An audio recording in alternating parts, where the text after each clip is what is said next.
Breakfast ഒഴിവാക്കുക, intermittent fasting പോലുള്ള വളരെ കൂടുതൽ മണിക്കൂറുകൾ ഭക്ഷണം കഴിക്കാതിരിക്കുക എന്നിവയൊക്കെ നമ്മുടെ ശരീരത്തിന് വളരെ ഗുണകരമാണെന്നും ശരീരഭാരം കുറക്കാനും സഹായകമാകുമെന്നുള്ളൊരു തെറ്റിദ്ധാരണ നമ്മുടെ ഇടയിൽ സമൂഹത്തിൽ പൊതുവെയുണ്ട്. എന്നാൽ യഥാർത്ഥത്തിൽ ഇത് നിങ്ങളുടെ ശരീരത്തിന് വളരെ ദോഷകരമാവുകയാണെന്നുള്ള വസ്തുത നിങ്ങൾ മനസ്സിലാക്കണം. പ്രത്യേകിച്ച് സ്ത്രീകളിൽ ജോലി തിരക്കുകൾക്കിടയിലും കുട്ടികളുടെ കാര്യങ്ങൾ ശ്രദ്ധിക്കുന്ന തിരക്കുകൾക്കിടയിലും വ്യായാമം പോലുള്ള സ്ട്രെസ്ഫുള്ളായിട്ടുള്ള സിറ്റുവേഷൻസ് ചെയ്യുന്നതിനിടയിലും കൃത്യസമയത്ത് ഭക്ഷണം കഴിക്കാതിരിക്കുക എന്നാൽ അത് അവരുടെ ശരീരത്തിൽ താങ്ങാവുന്നതിനപ്പുറം സ്ട്രെസ്ഫുള്ളാവുകയും അത് പിന്നീട് അവരുടെ ശരീരത്തിലെ പല ഹോർമോൺസിൻ്റെ അളവുകളിൽ മറ്റും മാറ്റങ്ങൾ വരുത്തുകയും ചെയ്യുന്നു.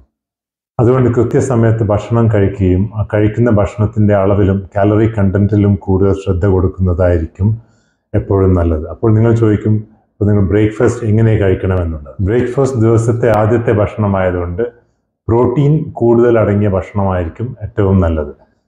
ഫൈബറും ഫാറ്റും ഒരളവിൽ ആവശ്യവുമാണ്. കാർബോഹൈഡ്രേറ്റ് അടങ്ങിയ ഭക്ഷണവും നിങ്ങൾക്ക് ഇതിനോടൊപ്പം ആഡ് ചെയ്യാം. പക്ഷേ കാർബോഹൈഡ്രേറ്റിൻ്റെ അളവ് കഴിവതും കുറയ്ക്കുന്നതായിരിക്കും നല്ലത്. ഇനി നിങ്ങൾ കഴിക്കുന്ന breakfast bread, oats, sugar, potatoes, rice എന്നിവ പോലുള്ള കാർബോഹൈഡ്രേറ്റ്സ് അടങ്ങിയതാണെങ്കിൽ നിങ്ങൾ എപ്പോഴും ശ്രദ്ധിക്കേണ്ടത് അതിനോടൊപ്പം തന്നെ പ്രോട്ടീൻ, ഫൈബർ, ഫാറ്റ് അടങ്ങിയ ഭക്ഷണങ്ങൾ കൂടെ കഴിക്കാൻ ശ്രദ്ധിക്കുക. നിങ്ങളുടെ ബ്രേക്ക്ഫാസ്റ്റിൽ കാർബോഹൈഡ്രേറ്റ് മാത്രം അടങ്ങിയതാണെന്നുണ്ടെങ്കിൽ ഈ കാർബോഹൈഡ്രേറ്റിൽ നിന്ന് ഗ്ലൂക്കോസ്, ഫ്രക്ടോസ് വയറ്റിൽ നിന്ന് വളരെ പെട്ടെന്ന് ബ്ലഡ് സ്ട്രീമിലേക്ക് കയറുകയും അതുവഴി രക്തത്തിലെ ബ്ലഡ് ഷുഗറിൻ്റെ അളവ് കൂടാൻ സാധ്യതയും കൂട്ടുന്നു.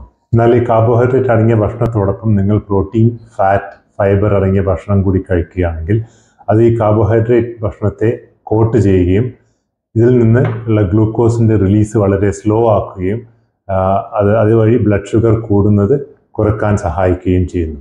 അതുകൊണ്ട് നിങ്ങൾക്ക് ആവശ്യമുള്ള ഭക്ഷണം നിങ്ങൾക്ക് കഴിക്കുകയും ചെയ്യാം, അതേസമയം നിങ്ങളുടെ ബ്ലഡ് ഷുഗർ നിയന്ത്രണത്തിൽ നിർത്താൻ സാധിക്കുകയും ചെയ്യും.